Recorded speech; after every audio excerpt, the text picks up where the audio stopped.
এবার এনআরসির নোটিশ এলো তুফানগঞ্জ মহকুমা প্রথম খণ্ড বাঁশরাচা গ্রামের মমিনা বিবির কাছে। বছর 40 আগে অসমের আগমনীতে বিয়ে হয়েছিল। বছরখানেক সেখানে থাকার পর স্বামীকে নিয়ে তুফানগঞ্জের বাঁশরাচা গ্রামে চলে আসেন। কিছুদিন পর স্বামী ছেড়ে চলে যায়। পরবর্তীতে ফের বিয়ে হয়। বর্তমানে 2 ছেলে ও পুত্রবধূ নিয়ে থাকেন। গত 2024 সালের অক্টোবর মাসে প্রথম এনআরসি নোটিশ আসলেও তিনি সেখানে যাননি। এরপর আরো 2 বার নোটিশ পাঠানো হয়, কিন্তু তিনি হাজিরা দেননি। গতকাল বক্সিরহাট থানার পুলিশ তার বাড়িতে গেলে বিষয়টি প্রকাশ্যে আসে। তো কে আছে এখন তো আমরা জানি না। কবে আসছে? 3 মাস আগে একটা আছে, আচ্ছা, তারপরে লাস্ট একটা 3 মাস আগে আছে, আর তারপরে তার আগে 2টি আছে। এখানে বলা হচ্ছে আপনি বাংলাদেশ? না না, তাহলে আমরা এই দেশের নাগরিক। কোথায় জন্ম আপনার? এই জায়গায়। জায়গাটার নাম? বাঁশরাচা। বাঁশরাচা। তারপরে বিয়ে হয়েছিল কোথায়? বিয়ে হয়েছে আসামে। আসামে। তারপর কি হয়েছে? তারপরে আসাম থাকি 1-1.5 বছর পরে ওইখান থেকে স্বামী নিয়ে আসছি। কিছুদিন স্বামীটা সংসার করে খেয়েছে, খাওয়ার পর তালাক দিয়ে চলে গেছে। তারপর এখানে এখানে বিয়ে হচ্ছে। বিয়ে বসে পরে 2 ছেলে হয়েছে। 2 ছেলে হওয়ার পরে এর স্বামীও ওই রকম, ওর স্বামীরও বাড়ি আছে, বউ আছে, বাচ্চা আছে। ও তো ওখানে চলে গেছে। কোথায় বিয়ে ছিল এটা? এই জায়গায়, এই আশেপাশে। হ্যাঁ, পাশাপাশি। আচ্ছা, এখন কি? এখন ওই যে ছেলে দিনমজুরি কাজ করে, তাকে খাই। কিন্তু এখানে বলা হচ্ছে আপনি অনুপ্রবেশকারী, মানে নোটিশ এসছে এই কারণে। আপনি কি অনুপ্রবেশকারী? প্রবেশকারী। আপনি কি বাংলাদেশ থেকে এসেছেন? না না না, আমরা বাংলাদেশের না।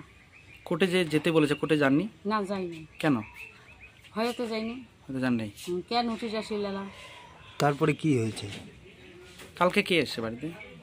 কালকে ওই যে পিএমএ আসছে। কি বলে? বলে যে তোমার 2 একে ধুবড়ি করে দেওয়া লাগবে। আপনি জাননি? না। চিন্তায় আছেন? চিনতে আমরা, মানে এরকম তো কি কারণ নোটিশটা আসলে ওইটাই চিনতে। মানে আপনার জন্ম এখানেই? এইখানে বাবার প্রমাণপত্র সব আছে। সব আছে? এখানেই ভোট দিয়ে আসছেন? এইখানে ভোট দিছি। আসামে ভোট দেননি? না না। আসামে ভোটের তালিকায় নাম ছিল না? না। আপনার নাম? মমিনা বিবি। জায়গাটার নাম? প্রথম খণ্ড বাঁশরাচা। না তো কিছু জানা নাই আমার, নোটিশ তো একজন নেই নাই। এখন নোটিশ আসে আমরা তো দেখি না, সারাদিন কাজ করা লাগে, কাজ টাজ করে আমাদের মতো শুয়ে আইসে কাগজটা দেখি না, আর পড়তে পারি না, ওই অবস্থায় আছে। কালকে আসছে, আইসে বলে যে ওর থেকে 2টা নোটিশ দেওয়া হয়েছে, 2-3টে, তাহলে ওটার তো যাওয়া নেই এখনো, কাল বছর মধ্যে করে দেওয়া লাগবে ধুবড়ি। কে বলেছে এটা আসে? এরা থানা থেকে কি আসে এসে বলেছে? পুলিশ না, এখন কি আসে নোটিশ দিয়ে গেছে ওই লোকটা। আচ্ছা, এখন কি মানে কেন নোটিশটা দিল এটা? এখন কেন দিল? কালকে ওই যে পার্টির লোকের দেখাইলাম, দেখার পরে কয় যে এনআরসি নোটিশ, এইটুকু।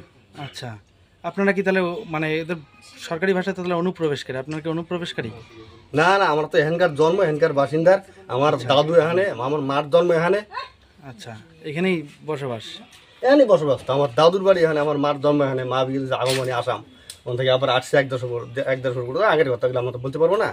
তা আমরা তো এখানেই জন্ম, এখানেই থাকি আমরা সব, তখন মানে 40 বছর 42 বছর বয়স আমার। এখন কি আতঙ্কিত আছেন এই নোটিশে? হ্যাঁ, তা তো অবশ্যই চিন্তায় আছেন? টেনশনে আছেন। কোর্টে কি যাবেন? কোর্টে এখন কি করে প্রয়োজন কোনটা হয়? কেউ কি দল থেকে কেউ ফোন করেছিল বা কোনো প্রশাসনের তরফ থেকে? না, এইটুকু জানাইলো কালকে আইসে। আশ্বাস কেউ দেয়নি সেভাবে? না। আচ্ছা, আপনার নাম? মুজাম্মেল মিয়া।